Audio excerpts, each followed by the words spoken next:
দেখুন বন্ধুরা, আজকে আমি মেয়োনিজ পাস্তা তৈরি করে নিলাম। কিভাবে পাস্তাটা তৈরি করলাম সম্পূর্ণ উপকরণটা দেখে নিন। প্রথমে আমি পাস্তা নিয়ে নিলাম। পাস্তা আমি সিদ্ধ করে নিলাম, অল্প সাদা তেল দিয়ে দিলাম যাতে গায়ে গায়ে না লাগে।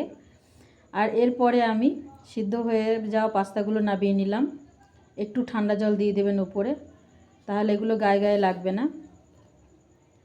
এবার আমি নামিয়ে নেওয়ার পরে একটা ডিশ নিলাম। এর মধ্যে আমি পেঁয়াজ কুচি, ধনেপাতা কুচি, লঙ্কা কুচি নিয়ে নিলাম। এর মধ্যে আমি আর দিলাম শসা কুচি, আর দিয়েছি মেয়োনিজ এবং নুন, আর দিলাম গোলমরিচের গুঁড়ো। সব উপকরণগুলো মিশিয়ে নিলাম, মিশিয়ে পরিবেশন করলাম। অবশ্যই সম্পূর্ণ ভিডিওটা দেখবেন।